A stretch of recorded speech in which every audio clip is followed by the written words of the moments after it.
Hey everyone, what's up and welcome back to my channel. If you are new here, my name is Defreitas, and on my channel we kind of talk about everything that is like home, beauty, lifestyle, fashion, all that goodness. But this video is actually going to be a second part series to my home series where I tell you everything you need to know about getting onto the property ladder. And today's video is all about viewings. So I'm going to go into depth and detail about everything you need to know about viewings, the step-by-step, the kind of questions you should be asking, the process, everything you need to know. So let's get to it. Also guys, do not forget to subscribe to my channel if you're watching this, and if you love the content, don't forget to support by giving it a thumbs up and also clicking that bell so that you get a notification every single time I post a new video. Right, so viewings.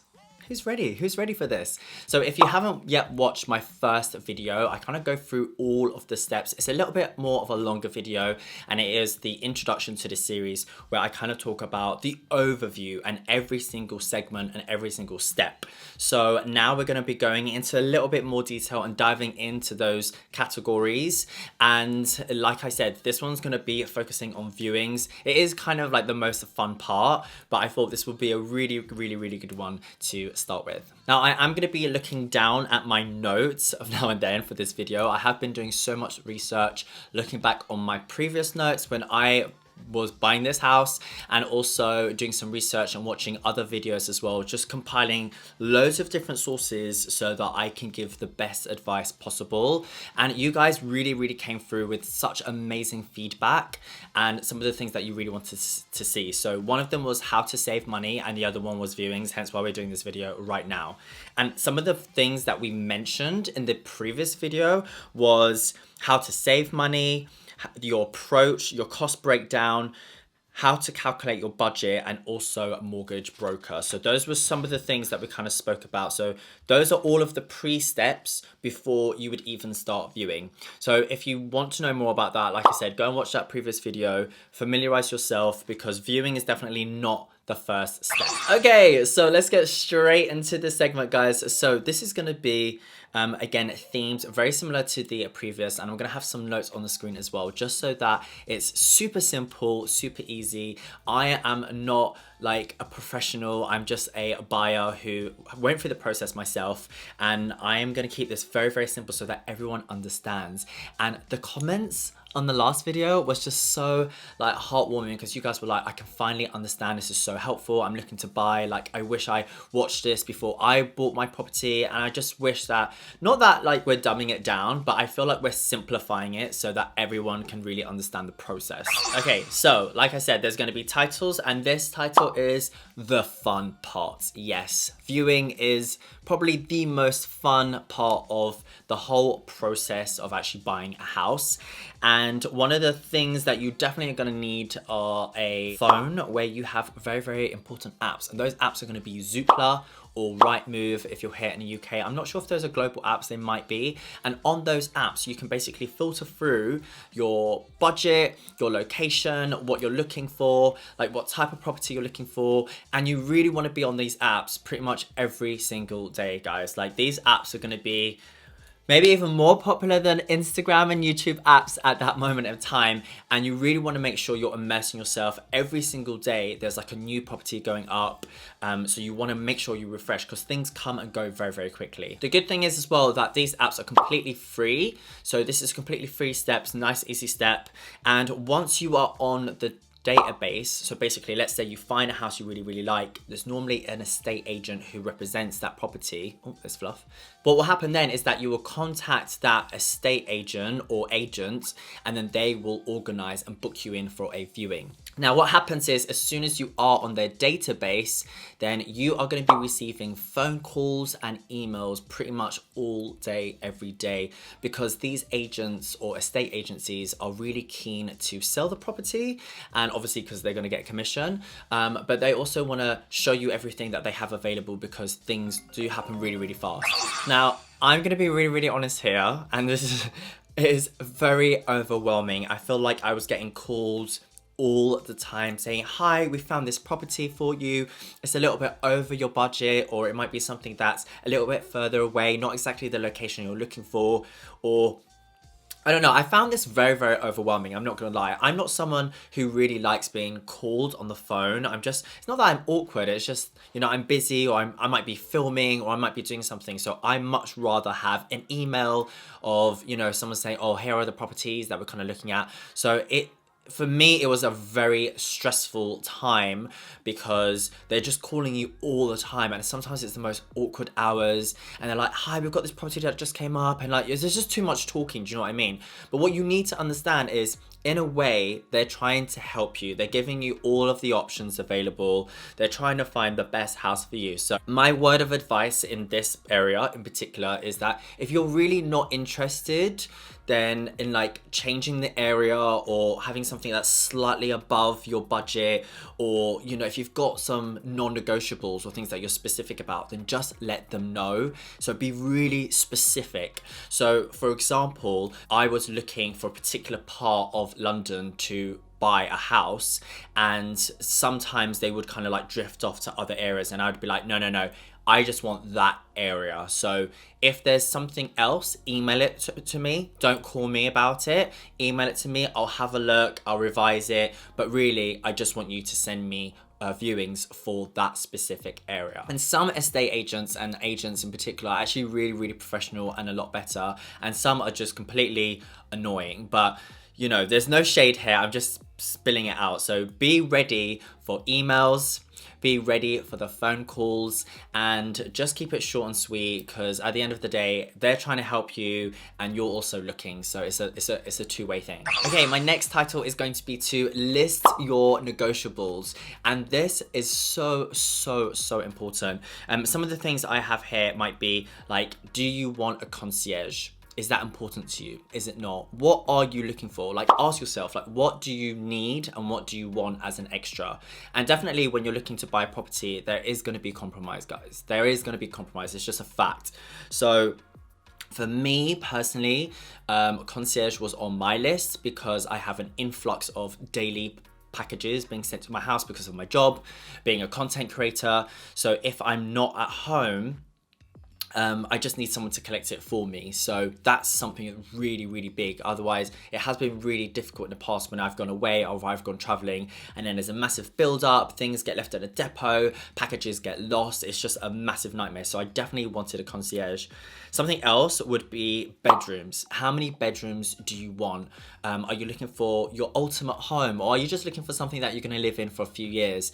Are you looking to start a family? So these are really important things. You know, do you need a spare bedroom or a few spare bedrooms in case you really want to grow a family and expand, or maybe you want to have guests round, or your family might come round as well. So think about how many bedrooms is ideal for you. It's really important. And again, for me, because I work at home, I really wanted to turn one of the bedrooms into this beautiful not so beautiful, very basic at-home studio, but it's just my little space to work, and it's away separated from the rest of my property. Another thing that might be on your list of non-negotiables is a parking space. Do you have a car? Is there a car park? Is there a permit? Can you get a permit? I know a lot of the new builds nowadays kind of want to reduce, especially in and around London, want to reduce people or limit people having cars because they want a greener London. So there might be, you know, it might be more expensive for you to buy a car park space, or they might have a limitation on the permits and stuff like that. Like, you really need to check with your borough, but they kind of don't want everyone to have a car anymore. They kind of want you to, you know, use public transport or have good connections so that you could do that. So just make sure. That's a really big one, I honestly do feel like, because we're lucky we don't actually have a car, but if you do, that would have been a huge expense for us, like major expense, like very considerable, because obviously they just want to limit that car park space thing. The list goes on with your negotiables. Airport. How close are you to the airport? Are you someone who travels? If you're a travel vlogger or blogger and you travel, I don't know, like every month or twice a month, you don't want to be 3 hours away from the airport, because your life is just going to be getting to and from the airport. It's just going to be a nightmare. So it's really important that if you are a travel content creator, then maybe you want to be a little bit close or have a really good commute to the airport. Maybe something near, like, you know, the Heathrow Express or the Gatwick Express, so you can go back and forth to the airport really easily. Transport links, super important. Are you someone who needs to get to work back and forth? How long is your commute? I personally feel like, you know, the further you move out of London, the more you can get for your money. But let's say you work in the city and you work in an office job Monday to Friday, 9 to 5. Are you happy to commute for an hour and a half one way? So 3 hours a day, every single day, for the benefit that you're going to have a cheaper property. Like, and also you need to weigh up how much transport is going to cost. And it's just time. Like, we knew that we wanted to be kind of central, not too central where it's really loud and busy, but central enough that it's easy for my partner to get to work, and also central enough that I can also easily get into central London for events and for meetings. And it's just, location is so important, guys. I honestly cannot stress that at all. Okay, also part of your list is schools. Again, if you're considering to start a family, schools are going to be really important to you. The community, you might want a sense of community vibe, and I honestly feel like it's where I am, it's really, really nice, because there's definitely, you know, like cafes, bars, there is a sense of community here, which is really, really, really nice and important for me.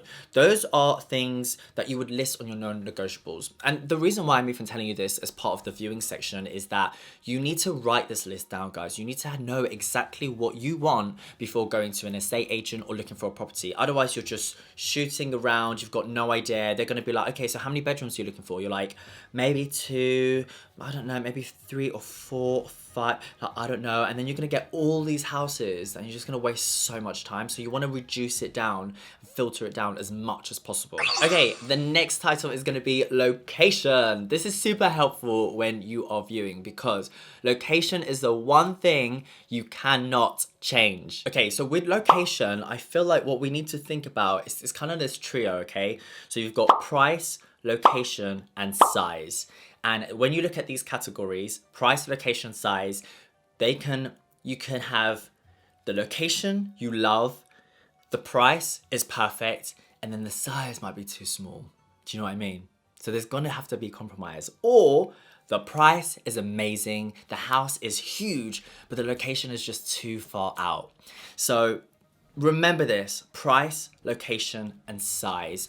Write those things down and think about what one of those you're happy to maybe compromise on, okay? You might only get 2 out of 3, okay? And we were really, really, really lucky, guys. We managed to get something that was under our budget, so below our budget, in the location we wanted and the size that we wanted as well. So we were really, really, really lucky that we pretty much got everything that we personally wanted, but it took us a long time to find that, and a lot of searching, and it was long, okay? So it took us a while to get there, but it is possible. Oh my God, sorry, there's a fly in the room. So just to give you a little bit of an idea of how many properties that I personally view. So we viewed around about 30 to 50 properties, and we started at the beginning of 2019. The idea was that we just wanted to view 1 property every month, and the idea was actually to buy at the beginning of 2020, meaning that we would have viewed roughly around about 12 properties, and that we would feel very, very comfortable and ready to go ahead with our purchase at the beginning of 2020.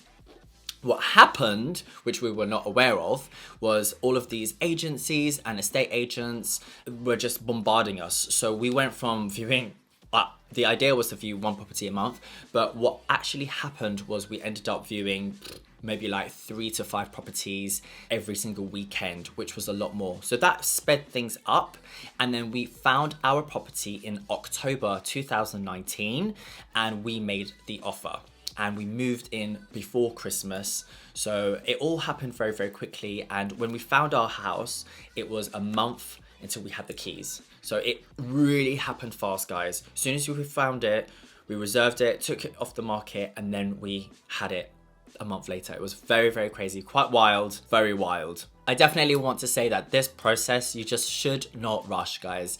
It is a big, big purchase. It's a big deal. Like, you're gonna be living in this space. This is gonna be your space. It might be the space that you grow a family. It might be a space that you grow old. It might be a space that you renovate. It's just your space, and you're gonna spend a long time in your home. So it's a big decision. Don't rush it.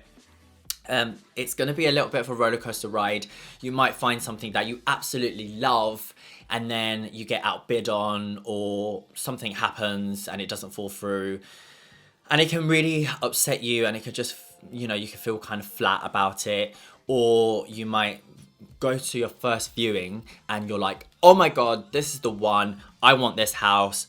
Boom. Like, it's just, you just can't plan it, okay? So it just really depends what happens. Okay, so the next title is going to be questions. And these are maybe questions that you're going to be asking the agent or estate agent as they're showing you around the property. So again, I would love you at this point to have in your notes on your phone some non-negotiables, your budget, have a range, do you know what I mean? Don't be like, yeah, it's this. Like, have a range. It could be from this to this. Have, maybe if you have a mortgage broker, you'd have all your paperwork kind of like pre-done, and have some questions in there as well. Have your non-negotiables listed, know what you're looking for, and some questions as well to ask the estate agents. Now, just a really quick one, your estate agent might know or not know anything. You could be like, oh, what are the nearest schools? And if they're good, they should know this information. And if they're not, then they might not know. They'll be like, oh, I'm not sure. So don't be deterred by this. Like, just because they're not doing the best of their job, like, just ignore that. And it might be a case that if you love the property, then I would personally then go ahead and research that myself, because I'm like, well, they didn't really sell it to me, but I'm going to research what are the nearest schools, what do I need to do? Do you know what I mean? So some of the questions that you need to ask, or you're going to be asked, is your mortgage in principle or your agreement in principle. This basically means that, do you have the paperwork ready that if you find a house, you'll just go straight into it? And some viewings will only take place when you've got your mortgage or agreement in principle set in stone. So this is quite important. And they will ask you sometimes, do you have your agreement in principle? And then you just say yes or no. It's not a huge deal, but it just means that you're serious about buying if you do have it. If you have all your paperwork done, it means you're serious about buying. So some properties, like I said, do require you to have that. The next question I think is quite important is just ask how many square meters. Usually you will be given a brochure or a booklet or some information or an email with a breakdown of like floor plans, perhaps specifications of the property, maybe some information about the surrounding area, maybe some information about surrounding developments, blah, blah, blah, blah, blah, transport links. So just find out how many square meters. I think it's quite important to know that so that you know what you're looking for. And I would say if you're looking at new builds, so we were definitely looking at new builds, we wanted something that was fresh, clean, more contemporary, and just ready to move in, if I'm really honest with you. And if this is a case, maybe inquire, if you really, really love a certain development or a new build, but the location's kind of wrong, ask them. So say like, just ask them, do you have any other developments in London or in the area that you're currently developing? Because usually these big companies will have multiple developments happening all around London. And some of them are renowned for like amazing spec. Some of them are more like affordable. So we definitely wanted something that was on the higher spec end, which obviously we knew we would have to pay a little bit more of a premium for. But it was important to us that we just wanted like good appliances. Like, it's all the little things, guys, like the small things. It's like the taps, the sinks, the heating systems, like all of that stuff. I know it's kind of boring, but it's important. If you are buying an older property, then make sure that you're maybe asking questions about, when was the last time this property was surveyed? So that means that, when was the last time that a surveyor came to check if there's water damage, if there's flooring that needs to be fixed, if there's a wall that's damaged that might need replacing. And all of these factors really play a very, very important role. If there are any damages, that you will have to then look after that yourself when you do purchase the property. You might be able to use that information to your advantage to kind of liaise when you're making an offer. But really, it's important that, you are aware of these things when buying an older property. I didn't put myself in that situation, but I do think that is make or break for a lot of properties. So just make sure you do, and you will obviously have to get your own surveyor to check as well, which you'd have to pay for, and they will check the whole building and make sure it's in good standing order. Finally, I tend to think that you can buy new builds, you can buy older properties or just existing properties, which are non-new builds. And then you can also buy off-plan. Off-plan is super scary. But if you are viewing off-plan, then obviously you're not viewing a physical house. It's probably going to be a site, a building site at the minute.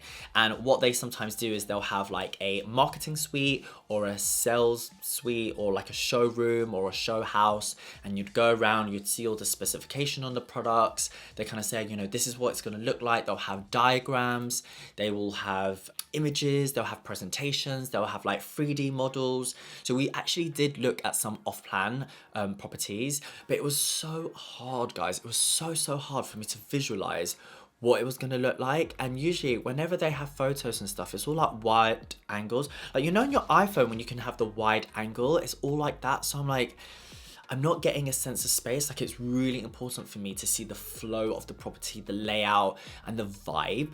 So it was very hard for me, and I'm quite a visual person.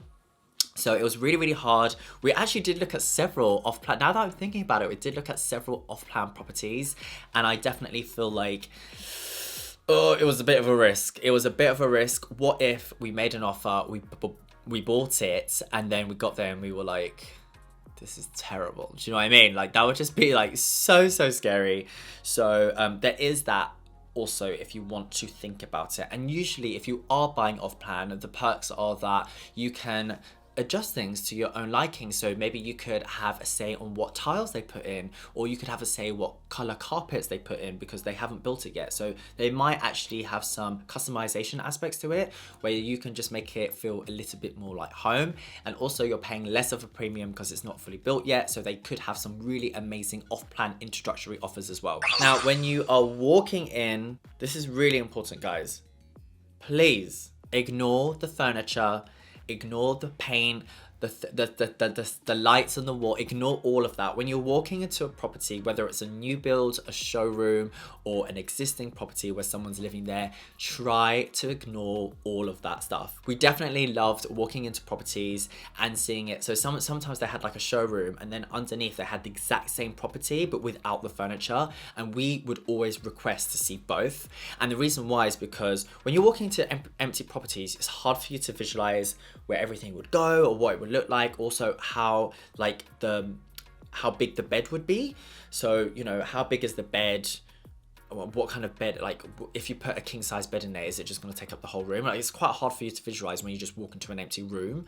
So it's very good to see the showroom or the show house where you've got all the furniture so you can see where everything is, and then see an empty one. Now just try, I know it's very hard, but try it. Don't go into a property and go be like, like there's a green wall, like why is there a green wall? This house isn't for me.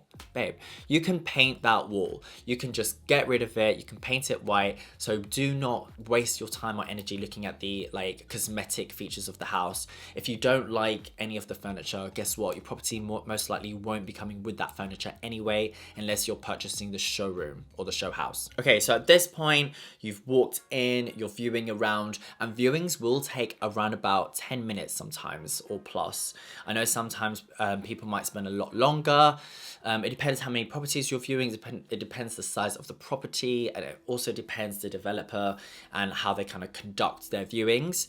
And sometimes you can have viewings with other people, which I personally feel like, for me, it was a little bit awkward. I didn't like it. I just wanted to be there with my partner and viewing it myself. I felt like when there's other people, I already felt this tension of like, wow, we could be outbidding each other for this property, which I personally just don't like. I want to feel easy, relaxed, comfortable. So I always requested that we were the only people seeing the property. And they do book you in tight, guys, because they just want to sell it. Do you know what I mean? They just want to sell it. So they book you in tight. Sometimes it was like 10 minutes, boom, in, out. And I'd be like, whoa, how am I going to decide if I want to buy this super expensive house when I've only seen it for 10 minutes? Like, it's a big ask.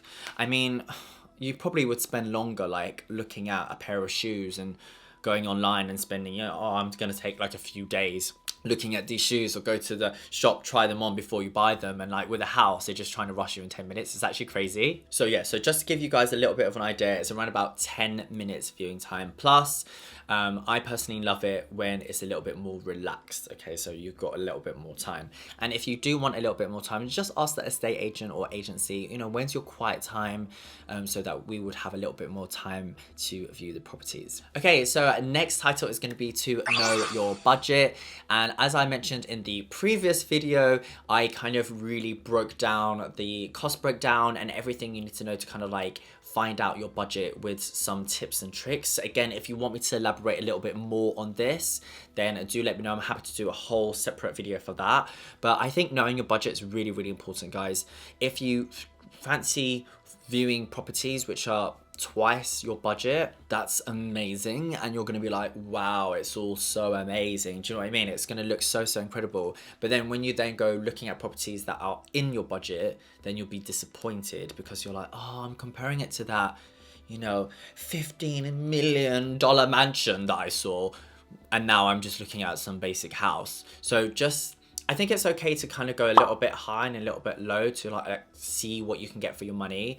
But really, if you're going to look at like very expensive properties which are out of your budget, you're just doing that for entertainment or maybe for like inspiration purposes. But then don't feel upset when then you see what you can, you know, what you can actually afford. And I think it's really realistic because no matter how big or small your budget is, you could always go higher or you could always go lower, okay? It's really personal preference. Now, this takes us to the final kind of part of this video, which is once you have found the dream house, okay? So you've viewed, you've gone on loads of viewings, you've been taking on the calls, you're like, yeah, I got it down, I know my non-negotiables, and now you have found the house of your dreams. And what does that mean? That means it is time to make an offer. So like I said, viewings is the fun part. Now comes the serious making the offer, negotiating, and all of the paperwork and solicitors and all that jazz is going to get involved. So things are going to take a step into a very serious path. Very serious, very serious. Also very, very exciting.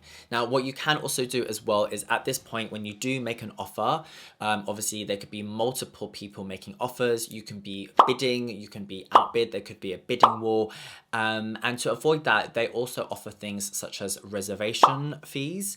And this is basically where you pay a lump sum of money and you take the property off the market for a period of time. Now, this doesn't mean that you've got the property, guys. This means that no one else can view it and no one else can make a bid on it for that period of time. But if you do not finalize some paperwork before then, and then it can then go back onto the market and someone else can then buy it. So very, very scary. Very scary. It almost happened to us, not gonna lie. It was very, like, we literally got this place within, I think it was 15-20 minutes before someone else was ready to snap it up. And I'm not even exaggerating here. It was actually that I was like sweating outside, like, oh my god. Like, I ran out of the tube. It was like a film. It was like a movie. Yeah, it was kind of crazy. I'm not gonna lie. It was very emotional, but there are options, so do not stress. Again, it really, really depends. If you do have a mortgage broker, that person can really help advise you and take you through what would be a good asking price. You can also see what other properties in the area sold for to kind of help you make an offer or make a bid. And it is a very, very exciting time. So if you can do a reservation fee to take it off the market, I would do it personally because that's what we did, and I felt like that just gave us a month where we're like, whew, we can now just focus on the paperwork and not worry about anything else. Okay, so that takes me to the conclusion of this whole section about viewings. Now, if you guys are still watching, then thank you so much for watching. Don't forget to give this video a thumbs up and click that bell for post notifications every single time I post a new video. I'm going to be doing this series for some time, and please let me know in the comments if you have any questions and also what video you'd like me to do next. I have had a few of you saying you'd love a video on how to save money. So if you do want that video, let me know in this one and I'll make sure that that is perhaps the next one on the series. And I'm going to be posting these weekly. So yeah, I'm so excited. I've got loads of notes in front of me, guys, of all of the different videos that we're going to be talking about. So thank you so much for watching, and I will see you on the next one, okay? All right, bye guys. Bye.